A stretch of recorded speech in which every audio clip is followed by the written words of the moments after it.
कभी कभी अतीत में दफन रहस्य इतने गहरे होते हैं कि समय भी उन्हें मिटा नहीं पाता। वो रहस्य जो खून, चीख और डर की दीवारों पर लिखे होते हैं, एक दिन फिर से जाग उठते हैं। यह कहानी है काली कोठी की, एक ऐसी हवेली जो बीते 150 सालों से वीरान पड़ी है। गांव वाले कहते हैं कि वहां रात को अजीब चीखें सुनाई देती हैं, पर कोई उस कोठी की ओर जाने की हिम्मत नहीं करता। लेकिन किस्मत ने 4 दोस्तों को उस अंधेरे रास्ते की ओर धकेल दिया। राजस्थान के बुंदेलखंडी इलाके का एक पुराना गांव था, बिजौरगढ़। गांव चारों ओर से ऊंचे टीले, बबूल के पेड़ और सूखी जमीन से घिरा था। गांव के ठीक उत्तर में एक विशाल खंडहर था जिसे सब काली कोठी कहते थे। बुजुर्ग बताते थे कि वहाँ कभी ठाकुर विक्रम सिंह रहते थे। कहते हैं कि 1857 के गदर में उन्होंने अंग्रेज़ों से गद्दारी की थी और उसी गद्दारी की रात उस हवेली में इतना खून बहा कि दीवारों पर आज भी लाल हो जाती हैं। गांव के बच्चे तक उस ओर खेलते नहीं। लोग कहते थे जो भी रात में काली कोठी गया वो लौट के वापस नहीं आया। कहानी की असली शुरुआत तब हुई जब 4 शहर के लड़के कॉलेज से घूमने के बहाने बिजौरगढ़ आए थे। राहुल ग्रुप का लीडर रोमांच खोजने वाला था। अजय थोड़ा डरपोक पर दोस्तों के साथ जाने को मजबूर। विक्रम कैमरा और लैपटॉप लेकर चलाने वाला, सब कुछ रिकॉर्ड करने का शौकीन। समीर नास्तिक, जिसे भूत प्रेत पर बिल्कुल यकीन नहीं था। गांव में ठहरते ही उन्हें उस हवेली की कहानियां सुनाई गई। राहुल ने तुरंत तय किया कि वे सब मिलकर रात को वहां जाएंगे। अजय कांपते हुए बोला, पागल हो गए हो? लोग कहते हैं वहां कोई जिंदा नहीं वापस आता। राहुल हंस पड़ा, अरे ये सब गांव वालों की कहानियां हैं, बस हमें डराने के लिए। असली रोमांच तो वहीं मिलेगा। रात 11 बजे चारों अपने टॉर्च, कैमरे और बैग लेकर हवेली की ओर बढ़े। रास्ता बिल्कुल वीरान था। सूखी घास में उनके कदमों की सरसराहट गूंज रही थी। हवेली दूर से ही दिख रही थी, टूटी हुई दीवारों, जंग लगे लोहे के गेट और ऊपर उड़ते चमगादड़। अजय ने कांपती आवाज में कहा, मुझे अच्छा नहीं लग रहा दोस्तों, चलो वापस चलते हैं। लेकिन राहुल ने गेट को धक्का देकर खोल दिया। गेट चर्र की डरावनी आवाज करता हुआ खुला। हवा इतनी ठंडी थी जैसे किसी ने अचानक उनकी गर्दन पर बर्फ रख दी हो। हवेली के अंदर अंधेरा बहुत ज़्यादा था। टॉर्च की रोशनी दीवारों पर पड़ते ही अजीब आकृतियाँ बनती। पेंट उखड़ चुका था और जगह जगह खून जैसे लाल निशान थे। समीर हंसते हुए बोला, देखा, बस यही भूत, गंदगी और अंधेरा। लेकिन तभी ऊपर की मंजिल से एक तेज धमाका हुआ, जैसे कोई भारी चीज गिरी हो। सभी चारों एक दूसरे को देखने लगे। राहुल, लगता है हवा से कुछ गिरा होगा, चलो देखते हैं। वे सीढ़ियां चढ़ने लगे। सीढ़ियों पर धूल इतनी मोटी थी कि हर कदम पर चिन्ह साफ दिख रहे थे, लेकिन उनमें से किसी ने ध्यान नहीं दिया कि पहले से ही वहां ताजे पैरों के निशान मौजूद थे और वे ऊपर की ओर जा रहे थे। ऊपर पहुंचते ही उन्हें एक बड़ा कमरा मिला। कमरे की दीवारों पर काली राख जमी थी और बीच में लोहे की टूटी चारपाई रखी थी। विक्रम ने कैमरा ऑन किया और रिकॉर्डिंग शुरू कर दी। अचानक उसकी नज़र दीवार पर पड़ी। वहां लिखा था, खून से लिख गया हर नाम मौत से मिटता है। शब्द सचमुच ताजे खून जैसे चमक रहे थे। अजय चिल्ला उठा, बस अब बहुत हुआ, मैं नीचे जा रहा हूँ। लेकिन दरवाजा अपने आप धड़ाम से बंद हो गया। टॉर्च की रोशनी कांप गई। हवा में एक सड़ी गंध फैल गई और तभी कोठी के अंदर गूंज उठी, तुम्हें यहाँ नहीं आना चाहिए था। चारों दोस्त कमरे के भीतर खड़े थे और दरवाजा अपने आप बंद हो चुका था। राहुल ने झटके से हैंडल पकड़ा और खींचने लगा, लेकिन दरवाजा हिला तक नहीं। अजय पसीने से भीग रहा था। मैंने कहा था ना, यहाँ नहीं आना चाहिए, अब फंस गए सब। समीर ने नकारात्मक माहौल तोड़ने की कोशिश की। यार ये सब हवा बवा है, पुराना मकान है, दरवाजे अपने आप अटक जाते हैं। लेकिन तभी कमरे की टूटी चारपाई अपने आप हिलने लगी और उसमें पड़ी लोहे की जंग लगी जंजीर गिर गई। उस जंजीर की खनक पूरे कमरे में गूंज गई। विक्रम का कैमरा सब कुछ रिकॉर्ड कर रहा था। उसकी स्क्रीन पर अचानक कुछ धुंधली सी आकृति चमकी, जैसे कोई और भी कमरे में मौजूद हो। टॉर्च की रोशनी दीवारों पर डाली गई। चारों के अपने अपने साए दिखे, लेकिन अचानक राहुल ने देखा कि पांचवा साया भी है। रुको, ये देखो, राहुल चीख पड़ा। सभी ने मुड़कर देखा। सचमुच पांचवी परछाई थी, लेकिन कमरे में पांचवा इंसान नहीं था। अजय कांपते हुए बोला, ए किसका साया है? अचानक वो साया लहराकर बड़ा हुआ और दीवारों से अलग होकर बीच कमरे में खड़ा हो गया। अब वो बस साया नहीं था, काले कपड़ों में एक लंबा आदमी जिसकी आंखें जलती अंगारों की तरह लाल थी। उसकी गहरी आवाज गूंजी, यहाँ मौत का हिसाब अभी पूरा होना बाकी है। चारों ने दरवाजा पीटना शुरू किया। इस बार दरवाजा अपने आप खुल गया। सब भागते हुए सीढ़ियों से नीचे उतरे। हवेली के नीचे आकर उन्होंने सांस ली, लेकिन अब भी हवेली का गेट बंद था। जंग लगे गेट पर ताला लटक रहा था, जबकि जब वे आए थे तो कोई ताला नहीं था। समीर ने जोर लगाकर ताला तोड़ना चाहा, मगर जैसे ही उसने हाथ लगाया, ताले से चिंगारियां निकलने लगी। उसका हाथ झुलस गया। विक्रम ने कैमरा बंद करने की कोशिश की, लेकिन स्क्रीन अपने आप चालू हो गई और उस पर एक पुराना दृश्य चलने लगा। एक ठाकुर हाथ में तलवार लिए नौकरों को काट रहा था और औरतों की चीखें हवेली में गूंज रही थी। विक्रम कांपती आवाज में बोला, ये क्या दिख रही है कैमरा?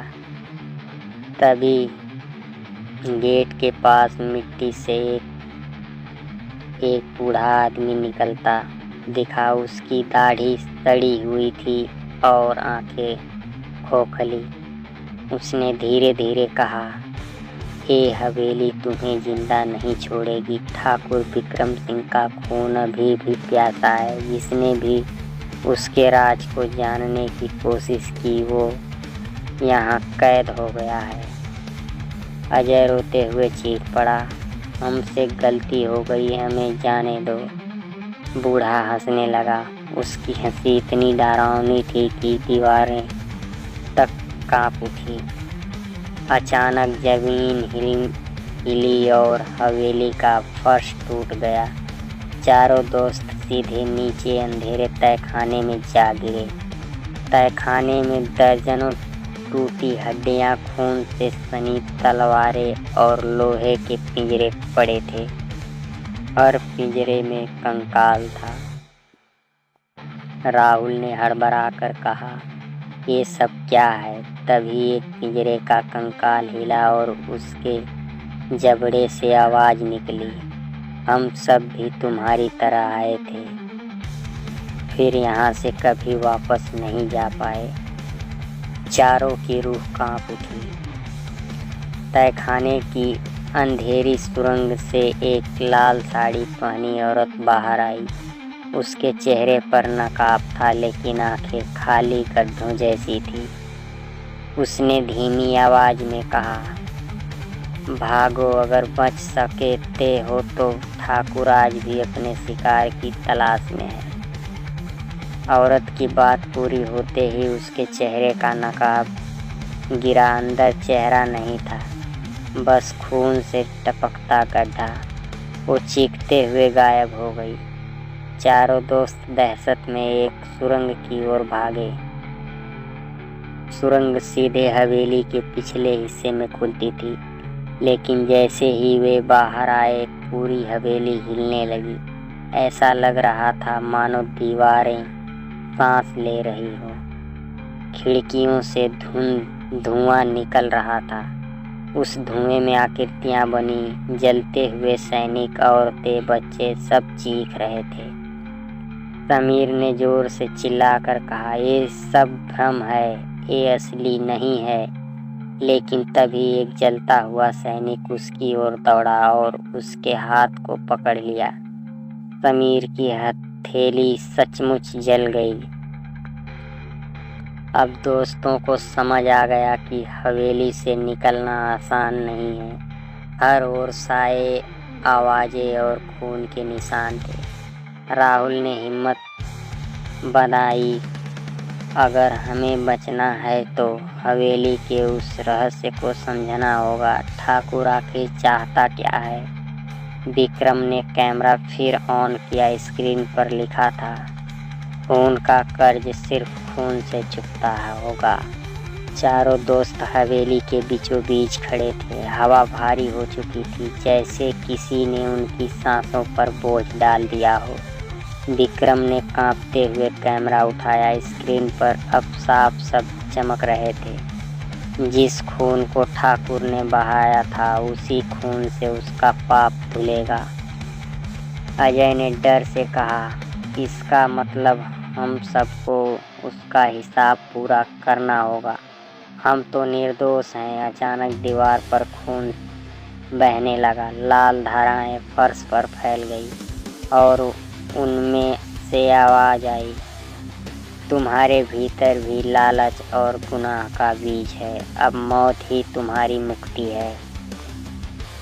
समीर चीखा, मैं नास्तिक हूँ, मुझे भूत प्रेत पर यकीन नहीं, ये सब दिमागी खेल है। लेकिन तभी उसके सामने कांच का बड़ा शीशा प्रकट हुआ। उस शीशे में समीर ने खुद को देखा, लेकिन वहाँ उसका वर्तमान रूप नहीं था।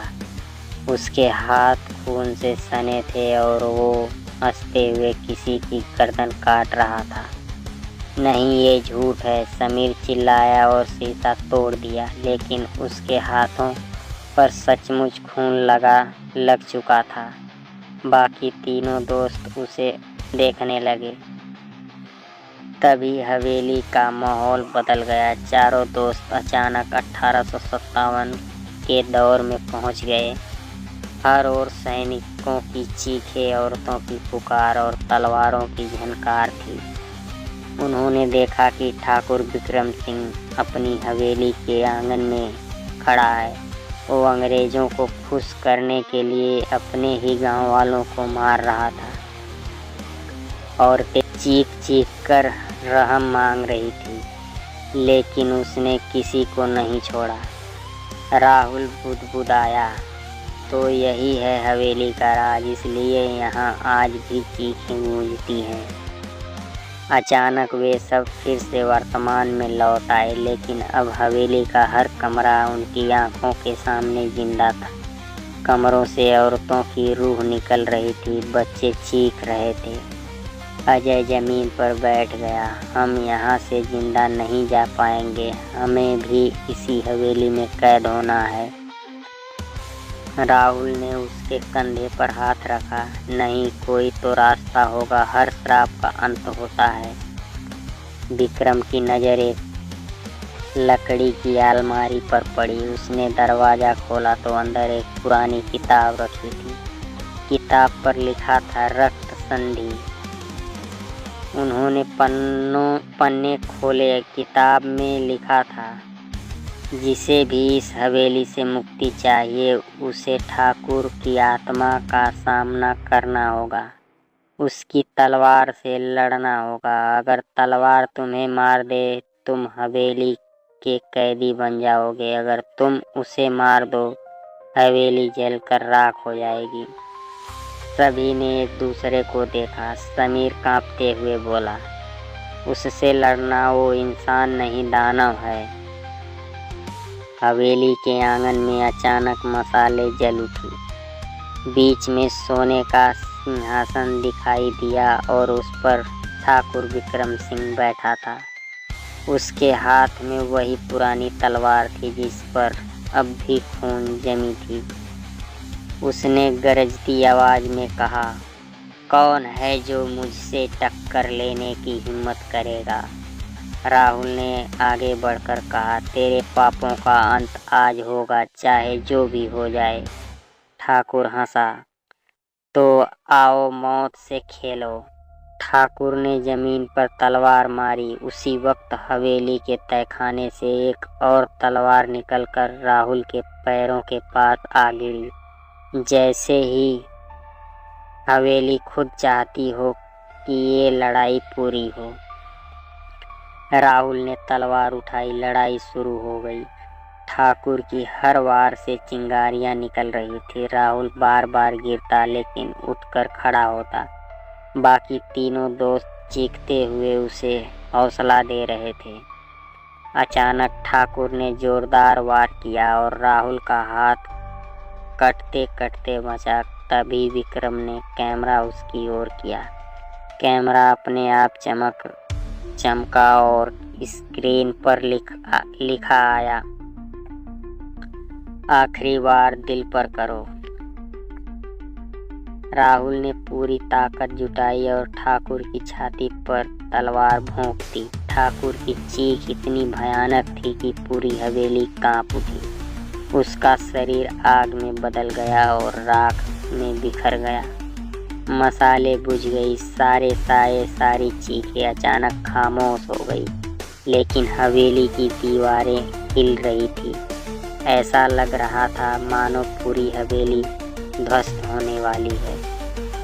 चारों दोस्त गेट की ओर भागे। इस बार ताला अपने आप टूट गया और गेट खुल गया। वे हवेली से बाहर निकल आए। पीछे मुड़कर देखा तो हवेली आग की लपेटों में घिर चुकी थी। धीरे धीरे पूरा खंडहर राख में बदल गया। अजय खुशी से चिल्लाया, हम बच गए, आखिरकार बच गए। लेकिन तभी विक्रम ने कैमरा ऑन किया। स्क्रीन पर लिखा था, हवेली की आत्मा कभी नहीं मरती, वो अब तुम्हारे साथ है। चारों दोस्त एक दूसरे को देखने लगे और उनके पीछे वही लाल साड़ी वाली औरत खड़ी, जिसकी आंखों में अब और भी भयानक अंधेरा था। चारों दोस्त हवेली से बाहर तो आ गए, लेकिन रात अभी खत्म नहीं हुई थी। आसमान काला था। चांद बादलों में छिपा हुआ गांव की ओर लौटते रास्ते पर हर कदम अजीब सा बोझ लिए था। अजय ने कांपते हुए कहा, मैंने साफ देखा था, लाल साड़ी वाली औरत हमारे पीछे थी। राहुल ने समझाने की कोशिश की, शायद डर के कारण तुम्हें भ्रम हुआ होगा। लेकिन तभी विक्रम का कैमरा अपने आप ऑन हो गया और स्क्रीन पर वही औरत दिखाई दी जो कुछ दूरी पर खड़ी थी। और उनकी ओर घूर रही थी। सुबह होते ही वे बिजौरगढ़ पहुंचे। गांव वाले उन्हें देखकर हैरान थे। कई लोग फुसफुसाने लगे, ये लोग रात को काली कोठी गए थे, फिर भी जिंदा लौट आए। गांव के बुजुर्ग पंडित हरिदास उनके पास आए। उन्होंने कठोर आवाज में कहा, तुमने बहुत बड़ी गलती की है। हवेली का श्राप अब सिर्फ हवेली तक सीमित नहीं रहा, वो तुम्हारे साथ चिपक चुका है। अजय ने घबराकर पूछा, क्या कोई उपाय है इसका? पंडित ने कहा, श्राप तभी टूटेगा जब तुम ठाकुर की आत्मा को पूरी तरह शांत कर सको। उसका आधा पाप हवेली में जला, पर आधा अब तुम्हारे पीछे है। चारों ने गांव में ही ठहरने की निश्चय की। रात को वे एक छोटे से घर में रुके। मध्य रात्रि में अचानक दरवाजे पर जोरदार दस्तक हुई। ठक ठक ठक। राहुल ने दरवाजा खोला तो बाहर कोई नहीं था, लेकिन जमीन पर ताजे खून की लकीरें बनी थी, जो धीरे धीरे कमरे के भीतर घुसने लगी। अजय चीख पड़ा। कमरे की दीवारों पर साए घूमने लगे और अचानक लाल साड़ी वाली औरत कोने में खड़ी हो गई। उसने कहा, हवेली तो राख हो गई, पर मैं अब तुम्हारे साथ रहूंगी हमेशा।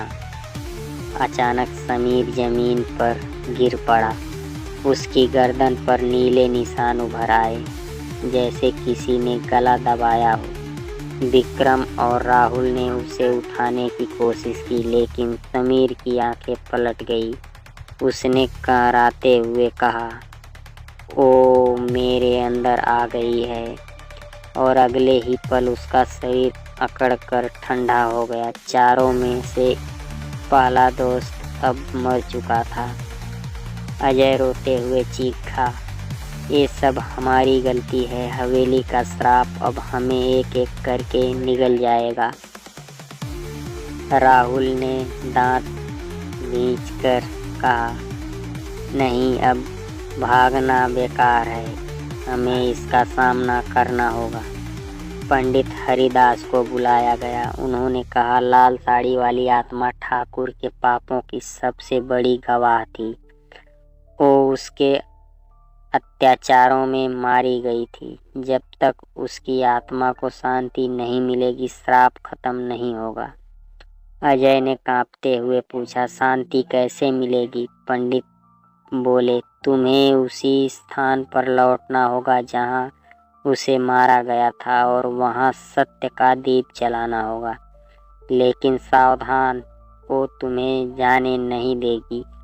तीनों दोस्त राहुल, अजय और विक्रम दोबारा हवेली के खंडहर में पहुंचे। अब हवेली राख और पत्थरों का ढेर थी, लेकिन राख से अजीब अब भी धुआं उठ रहा था, और उसमें चीखों की गूंज थी। अचानक राख में से लाल नकाब वाली औरत निकलकर उनके सामने आ गई। उसकी आंखों से खून बह रहा था। उसने कहा, मैंने यहाँ अपना सब कुछ खोया, और अब तुम भी सब कुछ खो दोगे। राहुल ने पंडित के दिए हुए तेल का दीपक जलाया। दीपक की लौ जलते ही औरत दर्द से चिल्लाई। उसकी चीख इतनी भयानक थी कि राख के ढेर उड़कर आकाश में छा गए।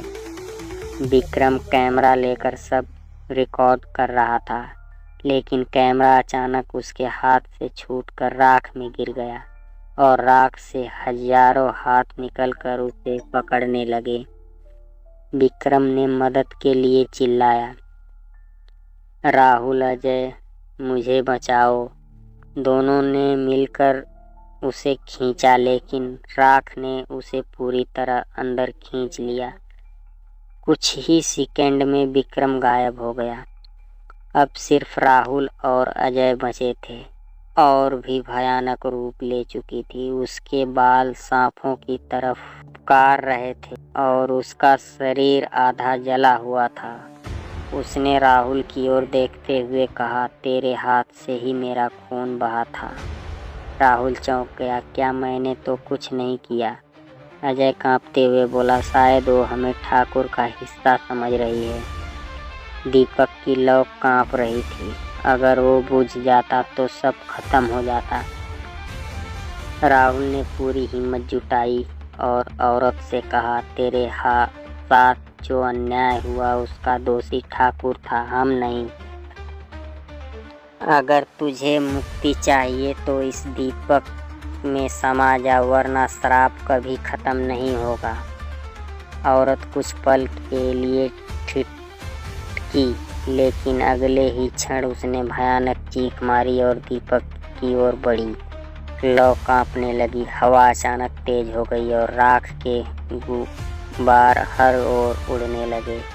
अजय ने डर से कहा, राहुल, अगर ये लौ बुझ गई तो हम सब खत्म हो जाएंगे। राहुल ने दीपक दोनों हाथ से कसकर पकड़ लिया। उसकी आंखें बंद थी और बार बार मंत्र जैसा कुछ दोहरा रहा था। औरत की चीखें गूंज रही थी, मैं शांति नहीं चाहती, मैं सिर्फ बदला चाहती हूँ। दीवारों से खून बहकर जमीन पर फैल रहा था। अचानक जमीन फट गई और उसमें से ठाकुर विक्रम सिंह की आत्मा निकल आई। उसने हाथ में वही पुरानी तलवार ली थी। उसने औरत की ओर देखकर कहा, तू मेरी औरत थी, तूने ही मुझे धोखा दिया, इसलिए मैंने तुझे मारा। औरत की आंखों से आग की लपेट निकली। वो चिल्लाई, झूठ, मैंने तुझे कभी धोखा नहीं दिया। तूने अपनी हवस और गद्दारी में मुझे कुचल डाला। अब साफ हो गया कि हवेली का सबसे बड़ा राज यही था। ठाकुर ने अपने ही परिवार की औरत को बेरहमी से मार डाला था। अब हवेली के खंडहर में दो आत्माएं आमने सामने थी, ठाकुर और लाल साड़ी वाली औरत। दोनों के बीच आग और आंधी का तूफान छिड़ गया। हर वार से धरती कांप रही थी। राहुल और अजय जमीन पर गिर पड़े। अजय रोते हुए बोला, हम यहाँ क्यों आए थे? हमें कभी हवेली में कदम ही नहीं रखना चाहिए था। राहुल ने दांत भींच कर कहा, अब जब आए हैं तो इस श्राप का अंत करके ही जाएंगे। औरत ने अचानक राहुल की ओर देखा और कहा, तेरे हाथ का दीपक ही मेरा उद्धार कर सकता है। उसे बुझा मत देना, चाहे कुछ भी हो जाए। ठाकुर गर्जा, अगर ये लौ जलती रही तो मैं मिट जाऊंगा। उसने तलवार उठाई और दीपक पर वार करने दौड़ा। राहुल ने अपनी शरीर को ढाल बना लिया। तलवार उसकी बाह पर लगी, खून बह निकला, लेकिन दीपक लौ नहीं बुझने दी। औरत दीपक की लौ में समा गई। जैसे ही उसका चेहरा लौ में दिखाई दिया, उसने कहा, अब मुझे शांति मिल गई, धन्यवाद। दीपक अचानक तेज रोशनी से चमका और फिर शांत हो गया। साथ ही ठाकुर की आत्मा दर्द से चीखते हुए राख में बदल गई। पूरी हवेली थरथरा कर गिर गई। अब वहां सिर्फ राख, धूल और सन्नाटा रह गया था। जब सूरज उगा तब राहुल और अजय गांव की ओर लौटे। उनके शरीर थकान से टूटा हुआ था। गांव वाले उन्हें देखकर हैरान थे। पंडित हरिदास ने कहा, लगता है श्राप का अंत हो गया, हवेली अब कभी नहीं जागेगी। लेकिन राहुल चुप रहा। उसकी आंखों में अजीब डर था। अजय ने पूछा, अब तो सब खत्म हो गया है ना? राहुल ने सिर झुकाकर, काश ऐसा होता। उसने जमीन से विक्रम का कैमरा उठाया। कैमरा अब भी काम कर रहा था। स्क्रीन पर लिखा था, आखिरी आत्मा अभी बाकी है। अजय का चेहरा पीला पड़ गया। कौन सी आत्मा? कैमरे पर अचानक उनकी अपनी तस्वीर दिखाई देने लगी, लेकिन उन तस्वीरों में वे दोनों कंकाल बन चुके थे। राहुल ने डर से कैमरा जमीन पर फेंक दिया, लेकिन कैमरा टूटने की बजाय हंसने लगा। सचमुच हंसी की आवाज आई और उसी क्षण राहुल के कानों में किसी की फुसफुसाहट गूंजी। तुम्हें लगता है श्राप खत्म हो गया? नहीं, असली खेल तो अब शुरू होगा। राहुल और अजय ने एक दूसरे की ओर देखा। उनके पीछे वही लाल साड़ी वाली औरत खड़ी थी, लेकिन इस बार उसके चेहरे पर मुस्कान थी और आंखें पहले से कहीं ज्यादा खूंखार। राहुल और अजय जड़ होकर खड़े रह गए। लाल साड़ी वाली औरत अब शांत नहीं थी। उसके चेहरे पर खौफनाक मुस्कान थी, जैसे उसने खेल की अगली चाल तय कर ली हो।